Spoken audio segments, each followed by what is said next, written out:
లడ్డూ వివాదంపై సవాళ్లు ప్రతి సవాళ్లతో ఏపీ రాజకీయం వేడెక్కింది. శ్రీవారి ఆలయంలో ప్రమాణం చేసిన భూమన ఈ ఎపిసోడ్ను మరో లెవెల్ కు తీసుకువెళ్లారు.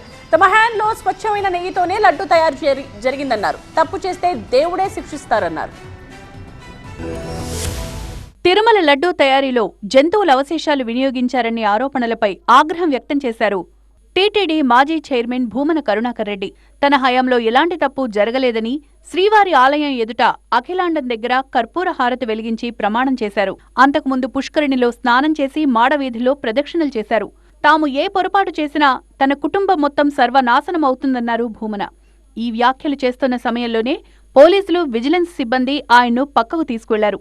దీంతో గోవిందనామం స్మరిస్తూ నిరసన వ్యక్తం చేశారు. నేను తప్పు చేసి ఉంటే నేను నా కుటుంబము సర్వనాశనమైపోవాలని ఆ దేవదేవుణ్ణి ప్రార్థిస్తున్నా. గోవిందా గోవిందా.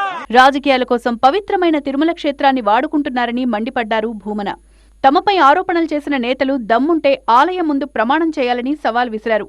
నిజానిజాలు బయటికి రావాలంటే సీబీఐతో విచారణ జరిపించాలని డిమాండ్ చేశారు.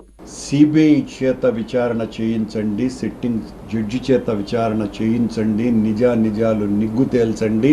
మేము తప్పు చేయలేదు, తప్పు చేసింది మీరు, అఖిలాండ కోటి బ్రహ్మాండ నాయకుని రాజకీయ ప్రయోజనాల కోసమని వాడుకుంటున్నది మీరు అనని ప్రజలందరూ కూడా గమనిస్తున్నారు. ప్రపంచంలో ఎంత నీచాతి నీచుడైనా కూడా మీరు చేసినటువంటి ఆరోపణ లడ్డు ప్రసాదాలలో పంది కొవ్వు, చేపల నూనె లేదా యానిమల్ ఫ్యాట్ వాడతారోనని ఎంత నీచుడు కూడా చేయలేనటువంటి పనిని మీరు ఆరోపణగా అలవోకగా మీ ఆరాధ్యదైవమైనటువంటి వెంకటేశ్వర స్వామిని మీ ఇంట్లో మనిషిలాగా వాడుకునేశారు చంద్రబాబు గారు. ప్రభుత్వ తప్పులు ప్రశ్నించకుండా ఉండేందుకే లడ్డూ వివాదాన్ని తెరపైకి తీసుకొచ్చారని ఆరోపించారు కరుణాకర్ రెడ్డి.